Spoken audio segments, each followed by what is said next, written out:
storm. In the eye of the storm. Neil Diamond, America, here on Democracy Now!, democracynow.org, The War and Peace Report. I'm Amy Goodman with Juan Gonzalez. Well, this weekend marks the one-year anniversary of the start of Israel's three-week assault on the Gaza Strip that killed some 1,400 Palestinians and 13 Israelis.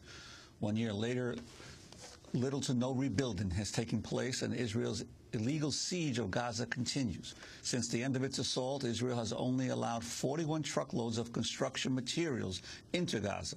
A new report by leading humanitarian and human rights groups says thousands of truckloads are required to repair the thousands of buildings destroyed by Israel's military assault on Gaza.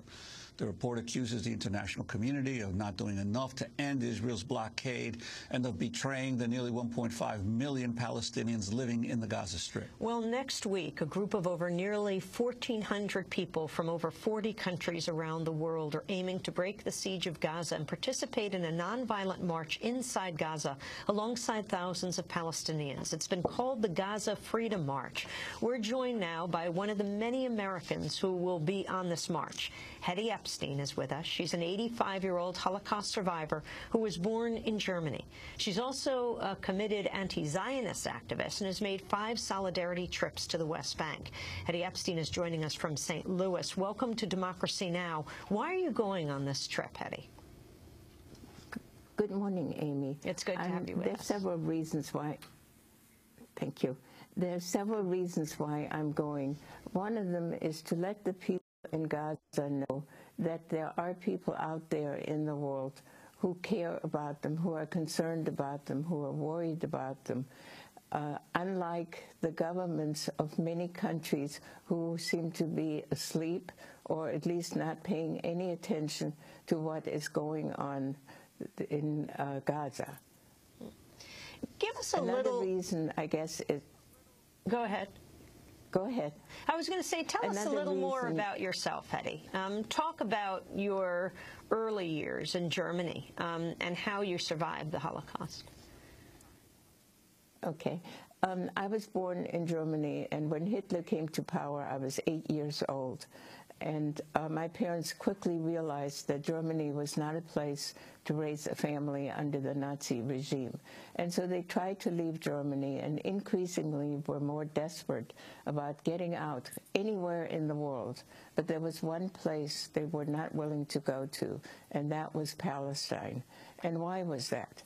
Because they were ardent anti-Zionists. And as a child, I didn't really know what, or understand fully what Zionism or anti-Zionism is about. But if my parents were anti-Zionist, so was I. In May 1939, I was fortunate to be able to leave Germany on a Kindertransport, or children's transport, to England. England took in almost 10,000 Jewish children in the 9 months preceding World War II. My parents were not so fortunate. They perished in 1942 in the concentration camp, or extermination camp, Auschwitz. And I came to the U.S. in 1948, about the same time that Israel became a state. And I had mixed feelings at that time. One, I was glad that there was a place for people to go to who survived the Holocaust. But on the other hand, I remembered my parents' anti-Zionism. And I was afraid that somewhere down the road, no good would come of this. What that might be, I couldn't possibly imagine then. But I was new in the United States, and new things to learn and new impressions. And so I paid little or no attention to that part of the world. And then in 1982, I guess I got a wake-up call. I learned about the massacres in the two refugee camps of Sabra and Shatila, located in Lebanon. And I needed to find out, what was this all about? Who was responsible? Who was adversely affected? And what happened between 1948 and 1982, when I paid little attention to this part of the world.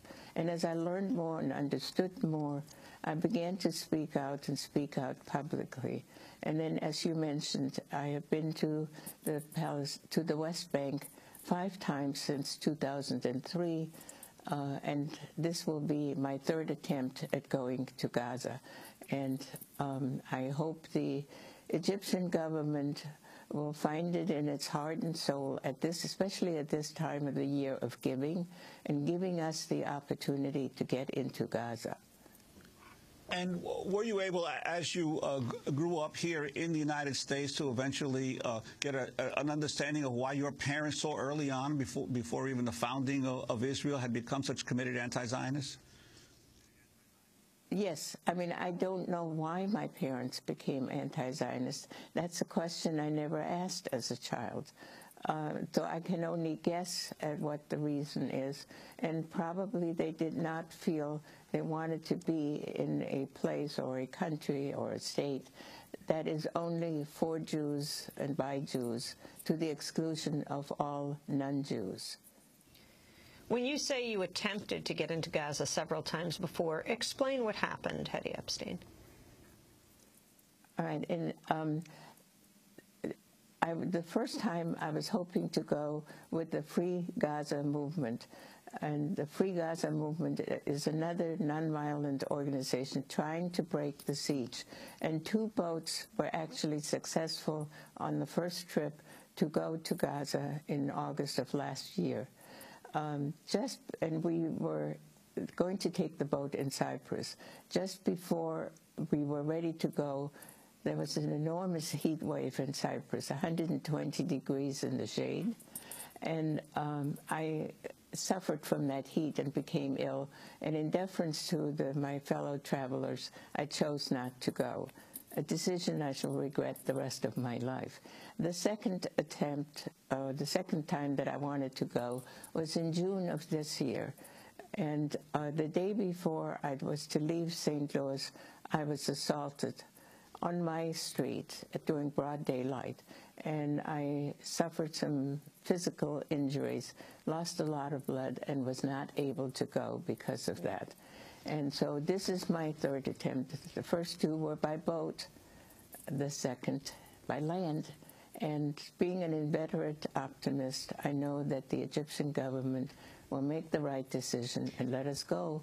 And I will be able to go with about 1,400 other people from 42 different countries to Gaza.